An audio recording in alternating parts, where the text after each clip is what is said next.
Il repartit en fredonnant par un itinéraire qui le rapprochait de la gare Montparnasse. Sur les trottoirs, il y avait un grand nombre de mères ou de nounous qui ramenaient leurs enfants à la maison. Devant la sortie d'une école primaire, il y en avait beaucoup qui attendaient. Eugène s'arrêta pour regarder les enfants arriver. Certains n'étaient visiblement pas pressés, s'attardant dans la cour avec leurs copains et copines qu'ils n'avaient guère envie de quitter.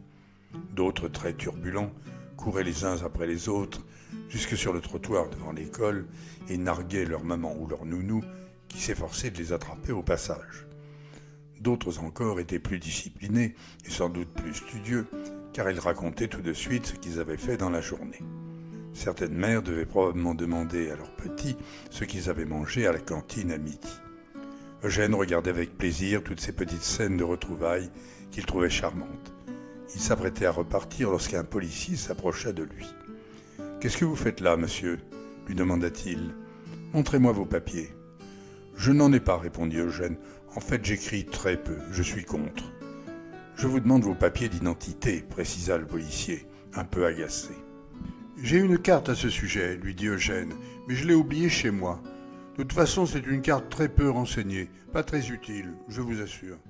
Arrêtez vos imbécilités. À ce petit jeu, vous ne serez pas le plus fort, croyez-moi. Alors là, vous vous trompez complètement.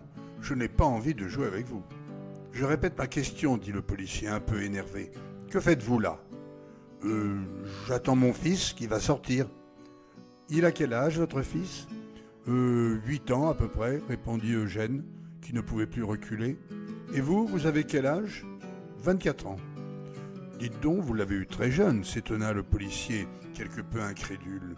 « C'est vrai que j'étais très précoce, » rétorqua Eugène avec une pointe d'impertinence. « Bon, vous allez venir avec moi au commissariat.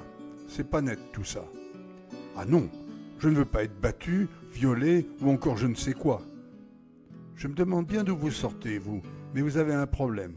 Peut-être même 2 ou 3, » dit le policier, de plus en plus soupçonneux.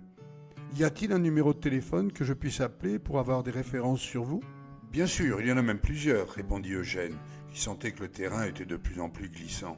« Vous pouvez noter si votre mémoire est mauvaise.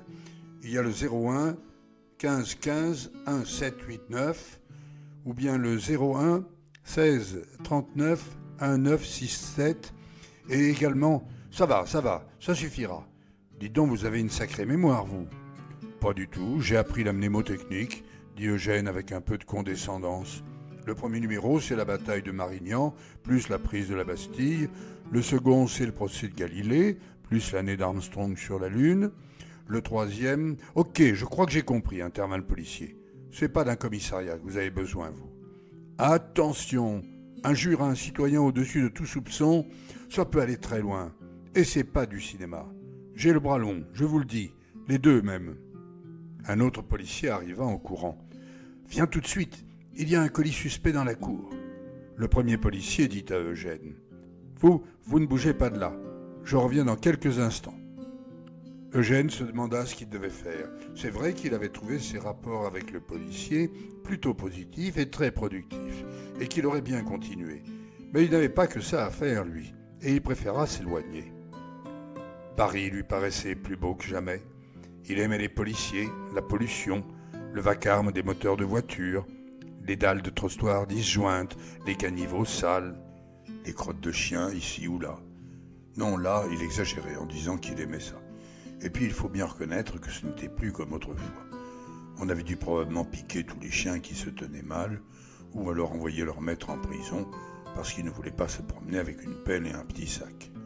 Surtout, par exemple, sur les Champs-Élysées, rue de la Paix, avenue Foch, des rues et avenues que Eugène connaissait bien parce qu'elles valaient très cher au Monopoly. Il avait vu une émission à la télévision où l'on disait que les Champs-Élysées étaient considérées comme la plus belle avenue du monde, soi-disant d'après des sondages d'opinion. Mais était-ce la vérité ? Eugène en doutait. Parce que la vérité, c'est quand même pas si simple. C'est très subjectif. Par exemple, juste un exemple.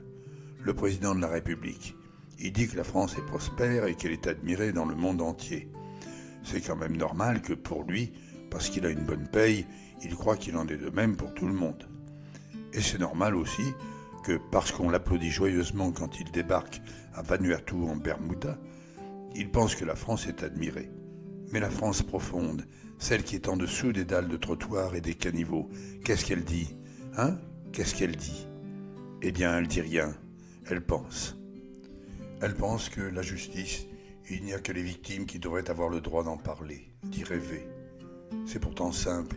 On ne peut rêver que de ce qu'on n'a pas. Tous les nantis n'ont rien à dire parce qu'ils n'ont plus rien à quoi rêver. Eugène se rendit compte tout à coup qu'il était en train de s'emballer. Tout ça à cause de crottes de chiens ou de caniveaux qui, dans le fond, n'étaient pas bien sales. À Calcutta et dans beaucoup de grandes villes d'Afrique, ils étaient dégoûtants et les gens s'y couchaient pour mourir. Alors en Europe, on n'avait pas à se plaindre. On avait des endroits propres pour mourir et la sécurité sociale pour vous les payer. Bien sûr, ça n'empêchait pas les gens de souffrir dans leur fin de vie, de la quitter dans l'indifférence des autres, dans l'hypocrisie de leurs proches ou dans la solitude. Et pas du tout sûr que Dieu existe.